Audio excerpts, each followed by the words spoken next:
حضرت عبداللہ ابن عباس رضی اللہ تعالیٰ عنہ سے مروی ایک روایت ہے، میں ایک دن حضور کے پیچھے بیٹھا ہوا تھا، سواری میں حضور کا ردیف تھا، تو حضور نے فرمایا، اے بیٹے، اے لڑکے، میں تجھے کچھ کلمات سکھاتا ہوں، تو اللہ کے حقوق کا خیال رکھ تو وہ تیری حفاظت فرمائے گا۔ تو اللہ تعالیٰ جل شانہ کے احکام کی حفاظت کر، تو اسے اپنے سامنے پائے گا۔ اذا سألت فاسأل اللہ، جب سوال کرے تو اللہ سے ہی سوال کرے، اللہ سے مانگنے کا مزاج پیدا کر لیں کہ فرمایا تمہارے جوتے کا تسمہ بھی ٹوٹ جائے تو وہ بھی اللہ سے مانگو۔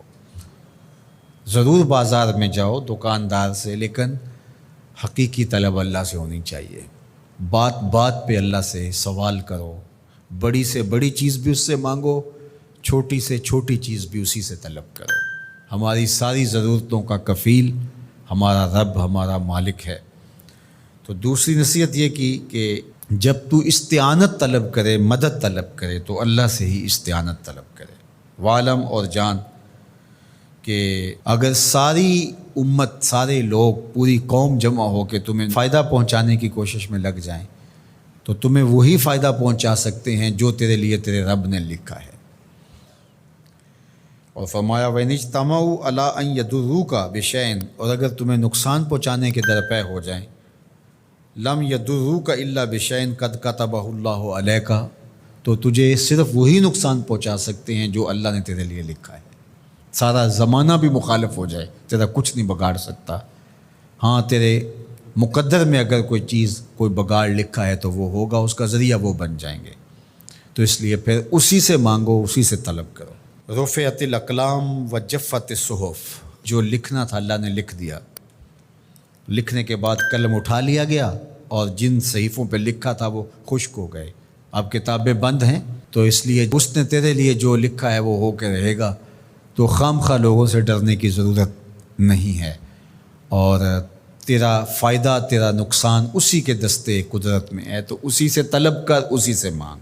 اور فرمایا تو اللہ تعالیٰ جل شانہ کو رخاء میں، خوشحالی میں یاد کر، یعرف کا فی الشدہ، وہ تجھے مشکل میں پہچانے گا۔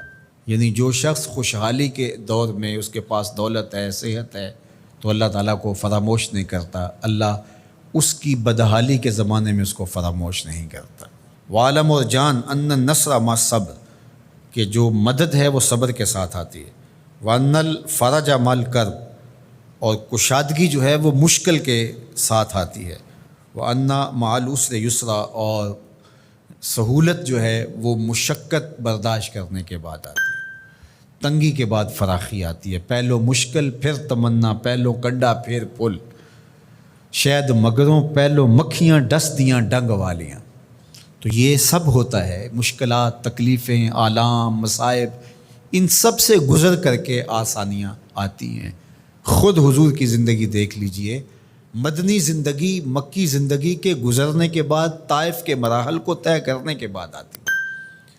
تو ہم ڈائریکٹ اگر چاہیں مکی زندگی کو اختیار کیے بغیر اور طائف کی مشکلات اور سنگلاخ راستوں سے گزرے بغیر مدنی برکتیں حاصل کرنا، تو وہ نہیں پا سکتے۔ تو یہ اللہ تعالیٰ نے ایک نظام رکھا ہوا ہے۔